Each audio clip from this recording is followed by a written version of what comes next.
চলতি মাসেই আসছে ছাত্রদের নতুন দল, যোগ দিতে পদত্যাগ করতে হবে উপদেষ্টাদের। এখনো চূড়ান্ত বিজয় আসেনি মন্তব্য হাসনাতের। জুলাই অভ্যুত্থানের ৬ মাস চলছে প্রত্যাশা প্রাপ্তির হিসেব নিকেশ। ঢাকায় গণহত্যার ভিডিও প্রদর্শন করবে বৈষম্য বিরোধী ছাত্র আন্দোলন। শেখ হাসিনাকে হত্যা চেষ্টা মামলায় মৃত্যুদণ্ডপ্রাপ্ত ৯ জন সহ সব আসামি খালাস। মামলা বিদ্বেষপূর্ণ বলছেন হাইকোর্ট, আদালত প্রাঙ্গণে হট্টগোল। বিচার বিভাগ ও জনপ্রশাসন সংস্কার কমিশনের রিপোর্ট বৈশ্বিক দলিল, বললেন প্রধান উপদেষ্টা। যে কোনো জাতির সংকটে হয়ে উঠবে রেফারেন্স। আখেরি মোনাজাতে শেষ হলো বিশ্ব ইজতেমার প্রথম পর্ব। চোখের পানিতে আল্লাহর কাছে ক্ষমা প্রার্থনা, দেশ ও মুসলিম উম্মার কল্যাণ কামনা। এবং বিপিএল ফাইনালে ওঠার লড়াইয়ে খুলনার মুখোমুখি হচ্ছে চিটাগং। মিরপুরে দ্বিতীয় কোয়ালিফায়ার সন্ধ্যা 6:30টায়।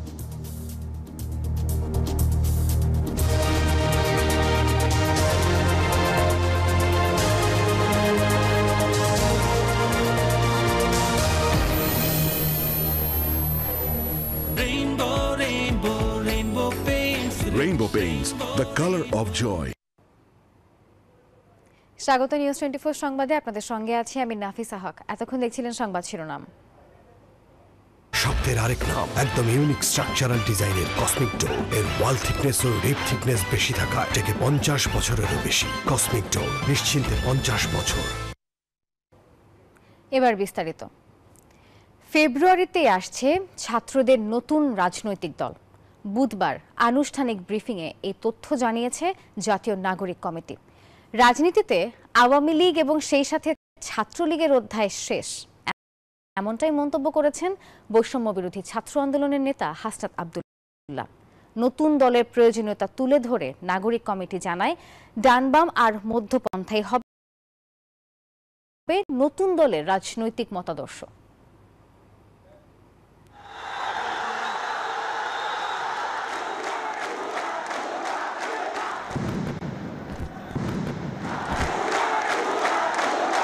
৫ আগস্ট ছাত্র জনতার ক্ষোভের দাবানলে পতন হয়েছে শেখ হাসিনার ১৫ বছরের স্বৈরশাসনের। গুলির সামনে বুক পেতে দেওয়ার তারুণ্য বদলে দিতে চায় রাজনীতির পুরনো ধ্যান ধারণা। হাসিনা পরবর্তী বাংলাদেশে ছাত্র তরুণদের নেতৃত্বে নতুন রাজনৈতিক দল গঠনের গুঞ্জন ছিল অনেক দিন ধরেই। গুঞ্জনকে সত্যি করে এবার ফেব্রুয়ারিতে রাজনৈতিক দল গঠনের ঘোষণা দিলেন বৈষম্য বিরোধী ছাত্র আন্দোলনের আহ্বায়ক হাসনাত আব্দুল্লাহ। বুধবার আনুষ্ঠানিক ব্রিফিংয়ে এসব জানানো হয়। আমাদের এই বিদ্যমান রাজনৈতিক কাঠামো এবং রাজনৈতিক দলগুলো এই মানুষের আশা আকাঙ্ক্ষাকে ধারণ করতে ব্যর্থ হয়েছে। তরুণ প্রজন্মকে আমাদের এই বিদ্যমান রাজনৈতিক দল এবং রাজনৈতিক বাস্তবতা, রাজনৈতিক কাঠামো ধারণ করতে ব্যর্থ হয়েছে। আমাদের যে নতুন রাষ্ট্রকল্প মানুষ চিন্তা করছে এখন, সেটিকে ধারণ করে বাংলাদেশের ফেসিবাদ বিরোধী জনতাকে সাথে নিয়ে আমরা একটি রাজনৈতিক দল গঠনের উদ্যোগ নিয়েছি। জনমত সংগ্রহে সপ্তাহব্যাপী আপনার চোখে নতুন বাংলাদেশ শীর্ষক ক্যাম্পেইন শুরু হচ্ছে বলেও জানানো হয় ব্রিফিংয়ে। রাজনীতিতে নতুন দলের প্রয়োজনীয়তা তুলে ধরেন জাতীয় নাগরিক কমিটির নেতারা। জানান, পদত্যাগ না করে কোনো উপদেষ্টার নতুন রাজনৈতিক দলে যোগ দেওয়ার সুযোগ নেই। ৫ তারিখে মানুষ রাজপথে নেমে এসেছিল, তাদের সেই আকাঙ্ক্ষার ভিত্তিতে আমরা একটি সুন্দর রাজনৈতিক দল মানুষকে উপহার দেওয়ার জন্য এই ক্যাম্পেইন চালু করেছি। হ্যাঁ, ফেব্রুয়ারিতেই ছাত্রদের নেতৃত্বে যে দলটি হবে বৈষম্য বিরোধী ছাত্র আন্দোলন এবং জাতীয় নাগরিক কমিটির উদ্যোগে, এই দলটি হলো আপনার এই মাসের মধ্যেই আসবে। উপদেষ্টা থেকে দলে অংশগ্রহণের সুযোগ থাকবে না। যদি দলে অংশগ্রহণ করতে হয় অবশ্যই উপদেষ্টার পদটা তাকে ছাড়তে হবে। বৈষম্য বিরোধী ছাত্র আন্দোলন ও জাতীয় নাগরিক কমিটির নেতারা বলছেন, জনমতের ভিত্তিতেই নতুন দলের নাম ও মার্কা নির্ধারণ করা হবে। সেই সাথে জানতে চাওয়া হবে নতুন দলের কাছে জনগণের প্রত্যাশা কি। লক্ষাধিক জনমত নিয়ে তৈরি হচ্ছে নতুন রাজনৈতিক দল। এখন যে নাম না জানালেও ছাত্র নেতারা বলছেন এর মতাদর্শে থাকবে জুলাই গণঅভ্যুত্থানের প্রভাব। আল মোহাম্মেদুল খান, নিউজ 24, ঢাকা। এই যে আমার ব্যাংক আরএফএল গ্যাস স্টোভ, এর সায়েন্টিফিক নজল আর ব্রাশ বার্নার তাপকে সমানভাবে ছড়িয়ে খরচ বাঁচায় 25%। আরএফএল গ্যাস স্টোভ নিরাপদ ও গ্যাস সাশ্রয়ী। 304 ফুড গ্রেড স্টেইনলেস স্টিলে তৈরি, যা নিশ্চিত করে জংবিহীন সিঙ্কের আজীবন নিশ্চয়তা।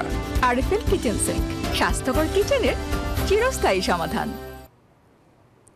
ফ্যাসিবাদী শাসনের বিরুদ্ধে ছাত্র জনতার গণ অভ্যুত্থানের 6 মাস আজ। এদিন ছাত্র জনতার অভ্যুত্থানের মুখে স্বৈরশাসক শেখ হাসিনার পতন হয়। প্রধানমন্ত্রীর পদ ছেড়ে পালিয়ে যান আওয়ামী লীগ সভানেত্রী শেখ হাসিনা। আর এই পট পরিবর্তনের জন্য আত্মত্যাগ করা পরিবারগুলো এখনও বয়ে বেড়াচ্ছে দুঃসহ স্মৃতি। নতুন বাংলাদেশ নিয়ে প্রত্যাশা প্রাপ্তির হিসেব মেলাচ্ছেন সাধারণ মানুষ।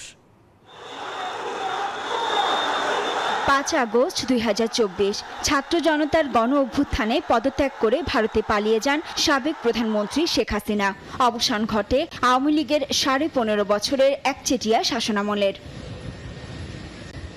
বৈষম্য বিরোধী ছাত্র আন্দোলনে পুলিশ সহ আইন শৃঙ্খলা রক্ষাকারী বাহিনীর গুলি এবং আওয়ামী লীগের সশস্ত্র সন্ত্রাসীদের হামলায় প্রাণ হারিয়েছে শিক্ষার্থী সহ নানা পেশার 1000-এর বেশি মানুষ। চোখের আলো নিভে গেছে অন্তত 400 জনের। শরীরে বুলেটের ক্ষত নিয়ে হাসপাতালের বিছানায় কাতরাচ্ছে শত শত মানুষ। নোবেলজয়ী অধ্যাপক ডক্টর ইউনূসের হাত ধরে যাত্রা করে নতুন বাংলাদেশ। দেশের রাজনীতির গতিপথ ও গণতান্ত্রিক প্রক্রিয়া নিয়ে প্রত্যাশা প্রাপ্তির হিসাব মেলাচ্ছেন সাধারণ মানুষ। রোজার ভিতরে একটু এই শাকসবজি থেকে শুরু করে যেগুলো আমাদের নিত্য প্রয়োজনীয় জিনিস, এগুলো তো একটু নিয়ন্ত্রণে থাকে। চাল তো এখনো 70 টাকা, 65 টাকা, 75 টাকা ভালো চাল, এইরকম দাম। একটু না কমালে ভালো হতো। হঠাৎ করে নির্বাচন হলে আবার বিশৃঙ্খলা সৃষ্টি হতে পারে দেশে। বর্তমান পরিস্থিতি আসলে উদ্বেগজনক। এত আন্দোলন, এত সব জায়গায় বিশৃঙ্খলা, মানে আমরা আসলে উৎকণ্ঠার মধ্যে আছি। অন্তর্বর্তী সরকার দায়িত্ব নিয়ে রাষ্ট্র সংস্কারের উদ্যোগ নিয়েছে। সেই লক্ষ্যে গঠিত একাধিক কমিশন তাদের সুপারিশও জমা দিয়েছে। শেখ হাসিনা সরকারের পতনের পর দেশে যেমন গণতন্ত্রের দুয়ার উন্মোচনের পথ সূচিত হয়েছে, তেমনি রাজনীতির উৎকর্ষগত পরিবর্তন ও ভবিষ্যৎ নিয়ে তৈরি হয়েছে কিছু প্রশ্ন। কারণ আইন শৃঙ্খলার যে পরিস্থিতি বাংলাদেশে, এটা এখনো ঠিকঠাক হয় না। অন্তর্বর্তীকালীন সরকারকেও কিছুটা একটু শক্ত হওয়া উচিত, যাতে বিশৃঙ্খলা হইলে কোনো জায়গায় বিভিন্নভাবে পদক্ষেপ নিতে পারে। অতি দ্রুত যাতে করে একটা নির্বাচিত সরকারের মাধ্যমে, জনগণের ভোটের মাধ্যমে গণতন্ত্র প্রতিষ্ঠা করে এই দেশে সরকার আসবে। এদিকে পালানোর 6 মাসেও প্রকাশ হয়নি শেখ হাসিনার আর্থিক দুর্নীতি। সরকার শ্বেতপত্র প্রণয়ন কমিটি করলেও বাস্তবে তাতে দুর্নীতির কোনো অভিযোগ তুলে ধরা হয়নি। মানবতা বিরোধী অপরাধ ও দুর্নীতির মামলায় দেশে বিচারের কাঠগড়ায় থাকা শেখ হাসিনা এখনো ভারতের আশ্রয়ে রয়েছেন। তার বিরুদ্ধে হত্যা ও হত্যাচেষ্টার অভিযোগে 2.5 শতাধিক মামলা হয়েছে। জুলাই অভ্যুত্থান রাষ্ট্র কাঠামোয় যে বৈপ্লবিক পরিবর্তনের প্রতিশ্রুতি বহন করে, মূলত তা বাস্তবায়নে নিয়োজিত রয়েছে অন্তর্বর্তী সরকার। সাফিয়া সাসনা, নিউজ 24, ঢাকা। বিজলি কেবলস যে কোনো স্থাপনার বৈদ্যুতিক সংযোগকে রাখে নিরাপদ। এর স্কিন কোটেড ইনসুলেশন সম্পূর্ণ ফায়ার রিটার্ডেন্ট, তাই বিজলি কেবলস নিজেই নিজেকে নেভায়। বিজলি কেবলস, নিরাপদ আজীবন। আজ রাত 9টায় রাজধানীর বিভিন্ন স্থানে জুলাই গণ অভ্যুত্থানের ভিডিও ডকুমেন্টারি ও ছবি প্রদর্শনের উদ্যোগ নিয়েছে বৈষম্য বিরোধী ছাত্র আন্দোলন। বৈষম্য বিরোধী ছাত্র আন্দোলনের ভেরিফাইড ফেসবুক পেজে এক পোস্টের মাধ্যমে তথ্য জানানো হয়েছে।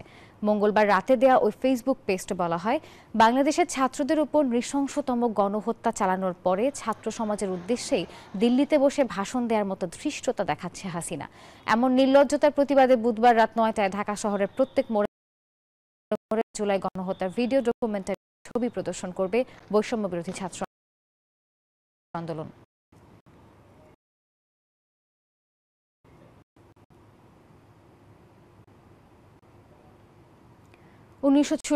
সালে পাবনার ঈশ্বরদী রেল স্টেশনে তৎকালীন প্রধানমন্ত্রী শেখ হাসিনাকে হত্যা চেষ্টা মামলায় বিচারিক আদালতে মৃত্যুদণ্ড দেয়া 9 জন সহ সব আসামিকে খালাস দিয়েছেন হাইকোর্ট। মামলাটি বিদ্বেষপূর্ণ এবং রায়ে পক্ষপাতিত্ব করা হয়েছে বলে মন্তব্য করেছেন উচ্চ আদালত। বুধবার বিচারপতি মোহাম্মদ মাহবুবুল ইসলাম ও বিচারপতি হামিদুর রহমান এই রায় ঘোষণা করেন। এ সময় আদালতে আসামিদের পক্ষে ছিলেন ব্যারিস্টার কায়সার কামাল। 3 দশক আগের এই মামলায় গত 30 জানুয়ারি সাজাপ্রাপ্ত আসামিদের আপিল ও ডেথ রেফারেন্সের শুনানি শেষ হয়।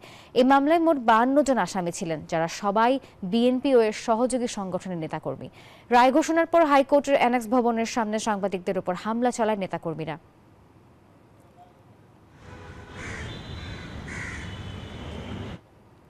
ভারতের নয়াদিল্লির মতো হবে ফেডারেল সরকার নিয়ন্ত্রিত রাজধানী মহানগর সরকার। দেশ ভাগ হবে 4 প্রদেশে, আর সুপ্রিম কোর্টের স্থায়ী বেঞ্চ বসবে বিভাগীয় পর্যায়ে। প্রধান উপদেষ্টার কাছে জমা দেয়া জনপ্রশাসন এবং বিচার বিভাগ সংস্কার কমিশনের রিপোর্টে উঠে এসেছে এমন সুপারিশ। বুধবার রাষ্ট্রীয় অতিথি ভবন যমুনায় নিজ নিজ কমিশনের পক্ষে সংস্কার সুপারিশ হস্তান্তর করে সাবেক বিচারপতি শাহ আবু নাইম মুমিনুর রহমান এবং আব্দুল মুঈদ চৌধুরী।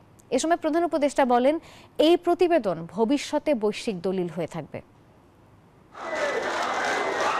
বৈষম্য বিরোধী ছাত্র আন্দোলনে শেখ হাসিনা সরকারের পতনের পর দায়িত্ব নিয়ে অন্তর্বর্তী সরকার রাষ্ট্র সংস্কারে গঠন করে 6 পৃথক কমিশন। এর মধ্যে 15 জানুয়ারি নির্বাচন কমিশন, দুর্নীতি দমন কমিশন, পুলিশ এবং সংবিধান সংস্কারে গঠিত কমিশন প্রধান উপদেষ্টার কাছে তাদের প্রতিবেদন জমা দেয়। এর 20 দিন পর বিচার বিভাগ এবং জনপ্রশাসন সংস্কার কমিশন তাদের প্রতিবেদন জমা দিল বুধবার। প্রতিবেদন গ্রহণ করে প্রধান উপদেষ্টা ডক্টর মোহাম্মদ ইউনূস বলেন, সংস্কার কমিশনের রিপোর্ট বাস্তবায়ন হলে মানুষ তার অধিকার ফিরে পাবে। এটা শুধু বাংলাদেশের জন্য অবদান না, বিশ্বের জন্য অবদান। কারণ এটা সব জাতিকে এটা ফেস করতে হয়। যারা এটা নিয়ে চিন্তা করবে যে আমাদের কি কি বাদ গেল, এটা পড়ার পরে এই জিনিসটা তো আমরা করতে পারতাম। তো সেজন্যই আজকের যে এই দুটো ভলিউম আমরা গ্রহণ করছি রিপোর্ট হিসেবে, এটা পৃথিবীর সম্পদ হিসেবে, জাতির সম্পদ হিসেবে এবং পৃথিবীর সম্পদ হিসেবে আমরা গ্রহণ করলাম। কি আছে সংস্কার কমিশনের রিপোর্টে তার সারসংক্ষেপ তুলে ধরা হয় বৈঠকে। প্রাদেশিক শাসন ব্যবস্থা চালু করার একটা প্রস্তাব করেছি, সরকার এটা বিবেচনা করে যদি রাজধানীর জন্য একটা আলাদা এটা ঢাকা, গ্রেটার ঢাকা ইনক্লুডিং নারায়ণগঞ্জ নিয়ে একটা ক্যাপিটাল সিটি গভর্নমেন্ট বা ক্যাপিটাল অথরিটি করা উচিত। আমরা প্রপোজ করেছি যে একটা স্থায়ী অ্যাটর্নি সার্ভিস প্রতিষ্ঠা করা হোক, হাইকোর্ট ডিভিশনের স্থায়ী বেঞ্চ গঠন করতে হবে প্রত্যেকটা বিভাগীয় সদরে, আর ডিস্ট্রিক্ট কোর্টকে আর একটু সম্প্রসারিত করতে হবে, সেটা উপজেলা পর্যায়ে আমরা সাজেস্ট করেছি। বৈঠক শেষে প্রধান উপদেষ্টার প্রেস সচিব জানান, কমিশনগুলোর প্রস্তাবনা নিয়ে সবার সঙ্গে আলাপ করে গুরুত্ব বিবেচনায় কিছু নতুন প্রস্তাবনাকে একত্রিত করা হবে, যেখানে স্বাক্ষর থাকবে সকল পক্ষের। এর নাম হবে জুলাই চার্টার। আর এই জুলাই চার্টারের কতটুকু বাস্তবায়ন করতে চায় রাজনৈতিক দলগুলো তার উপর নির্ভর করছে আগামী নির্বাচন। জুলাই চার্টার বাস্তবায়নের আলোকে নির্ভর করবে এই ইলেকশনটা কি এই বছরের ডিসেম্বরের মধ্যে হবে নাকি আগামী বছর জুনের মধ্যে হবে। শাহ আলী জয়, নিউজ 24, ঢাকা। থানা ও কারাগারে হামলার মতো দু একটা ঘটনা ঘটবেই, এমন মন্তব্য করেছেন স্বরাষ্ট্র উপদেষ্টা। তবে সরকার এই বিষয়ে ব্যবস্থা নিচ্ছে কিনা সেটি মুখ্য বিষয় বলেও জানিয়েছেন তিনি। এদিকে পলাতক আসামিদের ব্যাপারে ইন্টারপোলের মাধ্যমে সরকার রেড নোটিশের অনুরোধ করেছে বলে জানিয়েছে আইজিপি। মঙ্গলবার রাতে এভাবে হামলা চালানো হয় উত্তরা পশ্চিম থানায়, করা হয় ভাঙচুর, আহত হন পুলিশ সদস্য। একই দিন হামলা চলে কাশিমপুর কারাগারেও। এক পর্যায়ে 2 জঙ্গিকে ছেড়ে দিতে বাধ্য হয় কারা কর্তৃপক্ষ। এর আগে জানুয়ারিতে আসামি ছিনিয়ে নিতে হামলা হয় বনানী ও নিউ মার্কেট থানায়। আর প্রকাশ্যে এমন দেশীয় অস্ত্রের মহড়া ছিনতাইয়ে এখনও আশঙ্কায় সাধারণ মানুষ। তবে এমন 2-1টি ঘটনাকে স্বাভাবিক উল্লেখ করে স্বরাষ্ট্র উপদেষ্টার দাবি, এসব ঘটনায় ব্যবস্থা নিচ্ছে সরকার। এরকম 2-1টা তো ঘটনা ঘটবে, যে ঘটবে না তা না, বাট এটার ক্ষেত্রে আপনারা দেখতে হবে আমরা এদের ক্ষেত্রে অ্যাকশন নিচ্ছি কিনা। উত্তরা যে ঘটনাটা ঘটছে, আমরা দুইজনও আজকেও আলাপ করছি, এটা কেন হচ্ছে এবং এটা আমরা একটা ইনভেস্টিগেশন করে যারা এটার জন্য দায়ী তাদের ক্ষেত্রে আমরা আইনানুগ ব্যবস্থা নিই। এ সময় পুলিশ প্রধান জানান, পলাতক আসামিদের ধরতে ইন্টারপোলের মাধ্যমে রেড নোটিশের অনুরোধ করেছে সরকার। বলেন, রেড নোটিশ ইস্যু হলে ওই দেশের পুলিশই তাদের গ্রেফতার করবে। আমার বিশ্বাস অচিরেই আমরা রেড নোটিশগুলো ইস্যু হবে। রেড নোটিশগুলো ইস্যু হলে তখন ওই হোস্ট কান্ট্রি পুলিশের একটা নৈতিক দায়ভার আসবে তাদেরকে অ্যারেস্ট করার। এদিকে দেশের বর্তমান আইন শৃঙ্খলার সার্বিক অবস্থা নিয়ে জানতে চাইলে এড়িয়ে যান স্বরাষ্ট্র উপদেষ্টা। মাসুদ সুমন, নিউজ 24, ঢাকা। সংবাদ একটি বিরতি নিচ্ছি, সঙ্গেই থাকুন।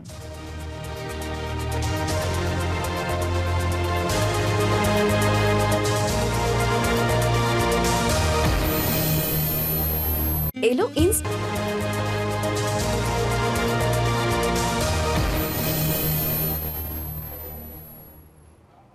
নিউজ 24 সংবাদে আরও একবার স্বাগত। সবার মাঝে ইসলামের শান্তির বার্তা পৌঁছে দেওয়ার আহ্বান জানিয়ে শেষ হলো বিশ্ব ইজতেমার প্রথম পর্ব। বুধবার দুপুরে প্রথম পর্বের দ্বিতীয় ধাপের আখেরি মোনাজাতে অংশ নেন লাখো মুসল্লি। টঙ্গীর তুরাগ তীরে ৫৮তম ইজতেমার দ্বিতীয় পর্ব অনুষ্ঠিত হবে আগামী ১৪ থেকে ১৬ ফেব্রুয়ারি। আমিন আমিন ধ্বনিতে মুখরিত ইজতেমা ময়দান। গুনাহ মাফের আশায় সৃষ্টিকর্তার দরবারে দুহাত তুলে আকুতি লাখো মুসল্লির। দুনিয়াবি লাভের আশা বাদ দিয়ে আল্লাহকে রাজি খুশি করার লক্ষ্যে ৫৮তম বিশ্ব ইজতেমার প্রথম পর্বের দ্বিতীয় ধাপে আখিরি মোনাজাতে অংশ নেন লাখো মুসল্লি। মোনাজাত পরিচালনা করেন মাওলানা জুবায়ের। আল্লাহর কাছে দর্শনের দোয়া করছি যে দর্শনরা আল্লাহ ভালো রাখে, সুস্থ রাখে, আল্লাহ হেদায়েত দান করে। মুসল্লিদের যাতায়াতের সুবিধায় এবার বাড়ানো হয়েছে ট্রেনের সংখ্যা। সড়কে যান চলাচল করা হয়েছে সীমিত। ধাপে ধাপে ইজতেমা হওয়ায় সন্তুষ্টি প্রকাশ করেন মুসল্লিরা।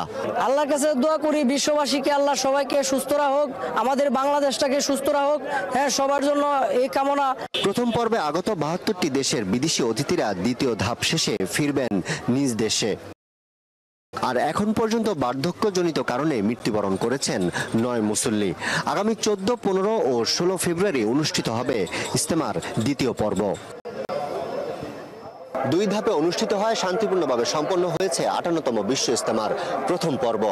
আখিরি মুনাজাতে শান্তি কামনা করা হয় মুসলিম উম্মার। সেই সাথে মুসল্লিরা ইসলামের শান্তির বার্তা পৌঁছে দিতে চান সারা বিশ্বে। টঙ্গীর তুরাগ নদীর তীর থেকে আরিফুল ইসলাম, নিউজ 24।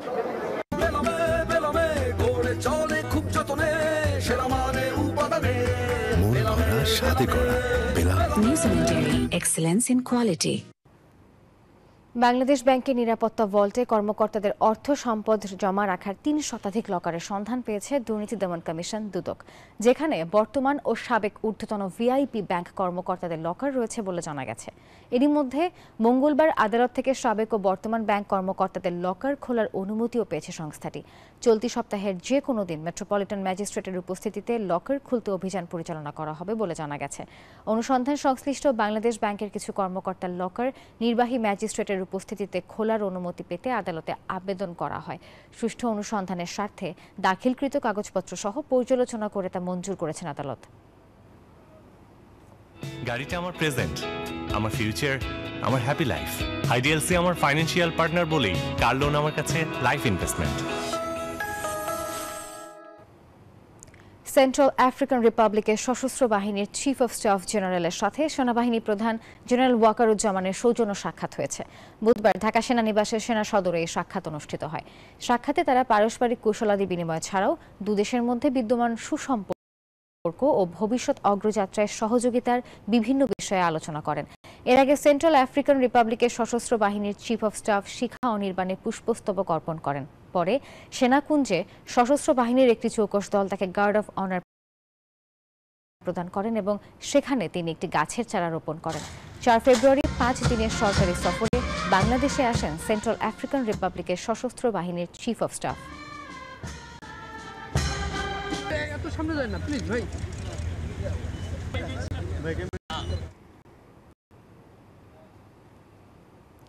বাঙালির প্রাণের অমর একুশে বইমেলা প্রাঙ্গণে আছেন সহকর্মী সুকন্যা আমির। দর্শক, সরাসরি যুক্ত হচ্ছি তার সঙ্গে।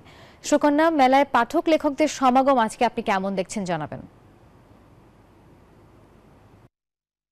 অমর একুশে বইমেলার সোহরাওয়ার্দী উদ্যান প্রাঙ্গণে রয়েছে আমি, এবং পাঠক লেখক প্রকাশকের সমাগম তো প্রতিদিনই হচ্ছে, এবং যেহেতু মেলার শুরুর সপ্তাহ চলছে, প্রকাশকরা আশা করছেন মেলার মধ্যবর্তী সময়ে পাঠকদের সমাগম বেশি হবে, এবং প্রতিদিন কিন্তু নতুন নতুন বই প্রকাশের মাধ্যমে এই মেলা কিন্তু জমজমাট হয়ে উঠছে। আজকে যেমন প্রকাশিত নতুন বইয়ের সংখ্যা ৯৮টি, এবং মেলায় এ পর্যন্ত নতুন মোট বইয়ের সংখ্যা ১৯০টি, এবং যারা প্রকাশক রয়েছেন তারা কিন্তু বলছেন যে প্রতিদিনই নতুন নতুন বিষয়ের উপরে বই প্রকাশ হচ্ছে, সেই সঙ্গে নতুন লেখক যারা আছেন তারাও কিন্তু নতুন করে বই প্রকাশনা নিয়ে আসছেন। আমি এখন অনুপম প্রকাশনীতে রয়েছে, এবং তাদের সঙ্গে আমার কথা হচ্ছিল যে কি ধরনের বই আসলে পাঠক যারা আছেন তারা পছন্দ করছেন, বিষয় বিবেচনায় কোন বইগুলো আসলে তাদের কাছে গ্রহণযোগ্য। একটু জানতে চাই যে মেলায় তো প্রতিদিনই পাঠক সংখ্যা বাড়ছে নতুন নতুন, এবং সেই সঙ্গে আপনারাও নতুন লেখক থেকে শুরু করে পুরনো লেখকের বইও নিয়ে আসছেন। পাঠকদের চাহিদা আসলে কোন বইগুলোতে বেশি দেখা যাচ্ছে? পাঠকের চাহিদা পুরনো বইয়ের থেকে আমাদের জহিরিয়ানের বই, ঠিক আছে, হুমায়ুন আহমেদের, এগুলোই পাঠকের চাহিদা এখনো বর্তমানে অবশ্যই বেশি আছে। আর নতুন বইয়ের তো আছেই সাথে, ঠিক আছে, নতুন বইয়ের পাঠক আছে বেশি করে। আর নতুন বইয়ের পাঠক খুব কম, কিন্তু পুরান বইয়ের পাঠকটাই বেশি। জয়রানের বই এখনো সেই আগের মতো নতুন বইয়ের চেয়েও অনেক বেশি চলেছে। অসংখ্য ধন্যবাদ আপনাকে। নাফিজা, আপনার মাধ্যমে দর্শকদেরকে একটু জানাতে চাই যে প্রতিদিন মেলা শুরু হবে 3টা থেকে এবং চলবে রাত 9টা পর্যন্ত। শুক্র শনি থাকছে সকাল 11টা থেকে বিকেল পর্যন্ত একটি মাধ্যম, এবং পরবর্তীতে আবার বিকেল থেকে রাত 9টা পর্যন্ত কিন্তু থাকছে মেলার আয়োজন। বইমেলা প্রাঙ্গণ থেকে এই ছিল আমার কাছে সর্বশেষ। ফিরছি স্টুডিওতে। সুকন্যা, আপনাকে ধন্যবাদ। এবারে অর্থ বাণিজ্য সংবাদ।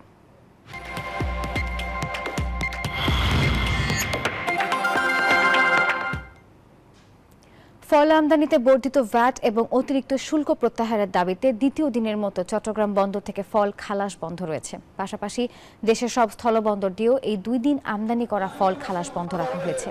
বাংলাদেশ ফ্রেশ ফ্রুটস ইম্পোর্টার্স অ্যাসোসিয়েশনের দেশব্যাপী এই কর্মসূচি পালন করছে। আগামী 13 ফেব্রুয়ারির মধ্যে দাবি পূরণ না হলে 14 ফেব্রুয়ারি থেকে অনির্দিষ্টকালের জন্য ফল খালাস বন্ধ রাখা হবে বলেও হুঁশিয়ারি দিয়েছে সংগঠনটি।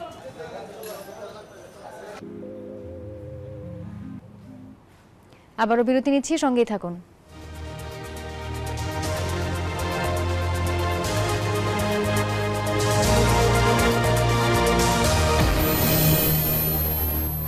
এলো ইনস্ট্যান্ট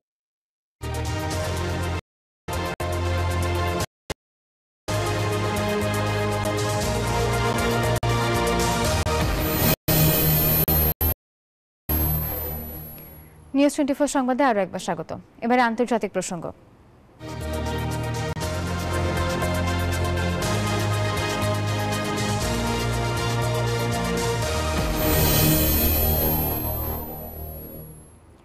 ফিলিস্তিনের গাজা ভূখণ্ড যুক্তরাষ্ট্রের নিয়ন্ত্রণে নিতে চান প্রেসিডেন্ট ডোনাল্ড ট্রাম্প, আর ফিলিস্তিনিদের রাখতে চান গাজার বাইরে। ট্রাম্পের এমন পরিকল্পনা জাতিগত নিধনযজ্ঞের শামিল, অভিযোগ করেছেন অনেকেই। কঠোর সমালোচনা করেছে আরব দেশগুলো। সৌদি আরব সাফ জানিয়ে দিয়েছে স্বাধীন ফিলিস্তিনি রাষ্ট্র প্রতিষ্ঠাই সংকটের একমাত্র সমাধান। এটি হলেই কেবল ইসরায়েলের সঙ্গে সম্পর্ক গড়া সম্ভব।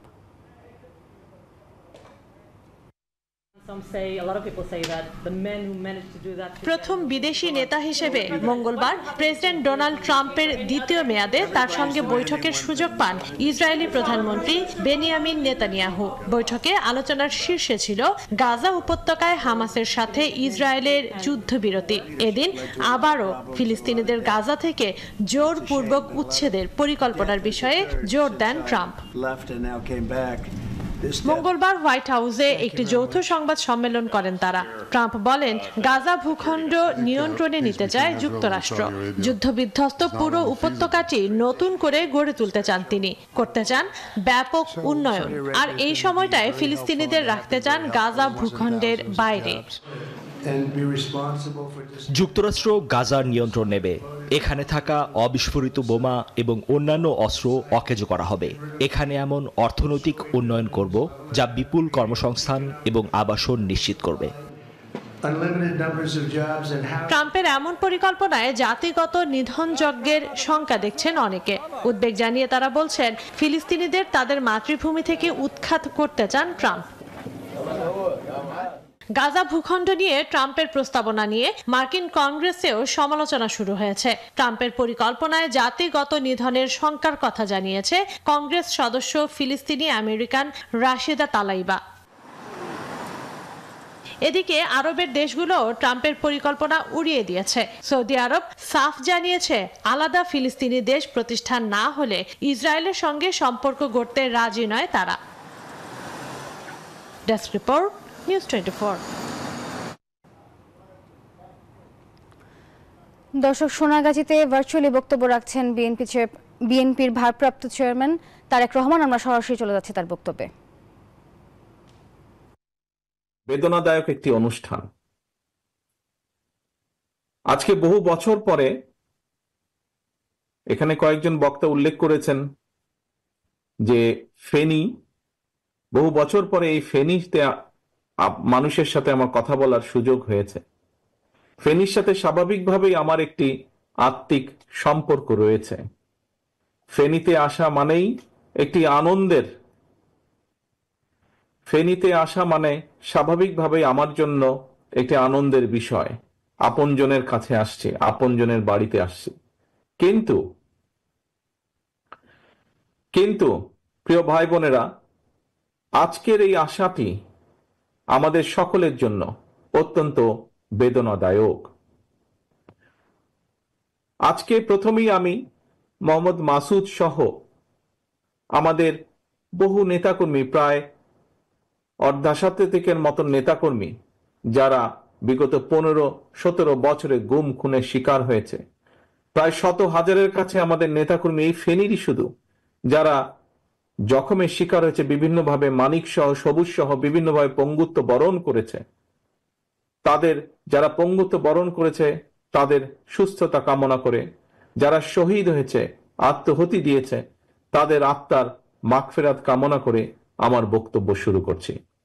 প্রিয় ভাই বোনেরা, আজকে আপনাদের এই যে হাজার হাজার মানুষ এখানে উপস্থিত আছেন, আপনাদের সকলের সামনে আজকে আমাদের মাসুদের পরিবারের কাছে একটি বাড়ি আমরা হস্তান্তর করছি।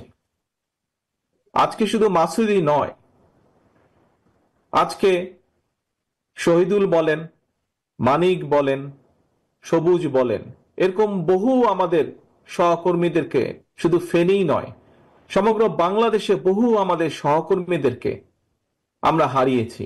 আমাদের হাজারো লক্ষ সহকর্মীরা বিভিন্নভাবে পঙ্গুত্ব বরণ করেছে। এই যে এই মানুষগুলো যেই ত্যাগ স্বীকার করেছে, কেন তারা এই ত্যাগ স্বীকার করেছে?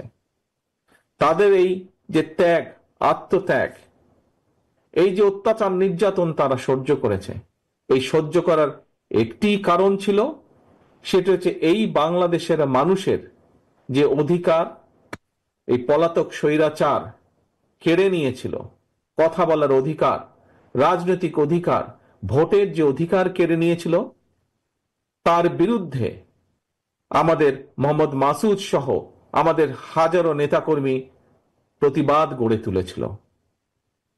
এবং এই প্রতিবাদ করতে গিয়ে জনগণের দাবি যে অধিকার, সেটিকে আদায় করতে গিয়ে তাদের মধ্যে বহু গুমের শিকার হয়েছে, খুনের শিকার হয়েছে, হত্যার শিকার হয়েছে, তাদের মধ্যে বহু বিভিন্নভাবে পঙ্গুত্ব বরণ করেছে। আজ এত আত্মত্যাগের বিনিময়, এত আত্মত্যাগের পর জুলাই আগস্ট মাসে যেই মানুষগুলো, প্রায় 2000-এর মতন মানুষকে হত্যা করা হয়েছে, প্রায় 30,000-এর মতন মানুষ শুধু জুলাই আগস্ট মাসেই বিভিন্নভাবে জখম হয়েছেন, পঙ্গুত্ব বরণ করেছেন, বাকি 17 বছর তো হয়েইছে। এত হাজারো লক্ষ মানুষের আত্মত্যাগের বিনিময় আজ আমরা বাংলাদেশকে স্বৈরাচার মুক্ত করতে পেরেছি। এই স্বৈরাচার, যার বিরুদ্ধে বাংলাদেশের দল মত নির্বিশেষে, শ্রেণী পেশা নির্বিশেষে প্রত্যেকটি মানুষ প্রতিরোধ গড়েছিল, প্রতিবাদ গড়ে তুলেছিল, সেই স্বৈরাচার এই বাংলাদেশের মাটি থেকে পালিয়ে যেতে বাধ্য হয়েছে। প্রিয় ভাই বোনেরা, স্বৈরাচার বাংলাদেশের মাটি থেকে পালিয়ে গিয়েছে, কিন্তু এই যে যাবার আগে, পালিয়ে যাবার আগে যেই হত্যাগুলো সেই করেছে, শত শত হাজারো মানুষকে যে হত্যা করেছে, হাজারো লক্ষ মানুষকে যে জখম করেছে, হাজারো মানুষ যে পঙ্গুত্ব বরণ করেছে, এদের এই হত্যার জন্য, এই মানুষগুলোকে জখম করার জন্য যারা দায়ী, সেই মানুষগুলোকে অবশ্যই দেশের আইনে বিচার করতে হবে। অবশ্যই এই মানুষগুলো, এই হত্যার জন্য যারা দায়ী, তাদেরকে বিচারের আওতায় আনতে হবে। কারণ আজ যারা এই হত্যাকাণ্ডের সাথে জড়িত, বিশেষ করে এই হত্যাকাণ্ড, এই খুন গুম, এই জখম যারা করেছে, তাদের যে নেত্রী 5ই আগস্ট পালিয়ে গিয়েছে, তার যদি বিচার না হয়, তাহলে যারা এত বছর ধরে গুম করেছে, যারা এত বছর ধরে খুন করেছে, যারা হাজারো লক্ষ মানুষকে জখম করেছে, তারা ভবিষ্যতে উৎসাহিত হবে। কাজে আসুন আজকে আমাদের সকলকে ঐক্যবদ্ধ হয়ে দল মত নির্বিশেষে প্রতিটি গণতান্ত্রিকামী প্রতিটি রাজনৈতিক কর্মী, গণতান্ত্রিকামী প্রতিটি রাজনৈতিক দল আজকে আমাদেরকে একটি জায়গায় ঐক্যবদ্ধ থাকতে হবে। কি সেটি? এই যে পালিয়ে যাওয়া স্বৈরাচার, ভারতে যেই স্বৈরাচার পালিয়ে গিয়েছে তাকে এই বিচারের আওতায় আনতে হবে। এই হত্যার জন্য, এই খুন গুমের জন্য, এই জখমের জন্য হাজারো মানুষকে গুম করেছে, খুন করেছে, তার জন্য তার বিচার করতে হবে। তাকে কোনোভাবেই ছেড়ে দেওয়া যাবে না। এই হত্যার দায় দায়িত্ব তার, এই পালিয়ে যাওয়া স্বৈরাচারের, তার বিচার করতে হবে। আজকে আমরা দেখেছি মাসুদের কন্যা তার পিতার বিচার চেয়েছে আজকে এই হাজারো মানুষের সামনে। প্রিয় ভাই বোনেরা, আপনাদের সকলের কাছে আমার জিজ্ঞাসা, এই যে মাসুদের কন্যা তার পিতার বিচার চেয়েছে, আমরা কি পারবো না তার বিচার করার জন্য? আমরা কি ঐক্যবদ্ধ হতে পারবো না মাসুদের হত্যার বিচারকে নিশ্চিত করার জন্য? হাজারো যারা মাসুদ সারা বাংলাদেশে যারা গুম হয়েছে, খুন হয়েছে, হত্যার শিকার হয়েছে, সবার বিচার আমাদেরকে নিশ্চিত করতে হবে। দর্শক, সংবাদে এ পর্যন্তই। এতক্ষণ সঙ্গে থাকার জন্য ধন্যবাদ সবাইকে।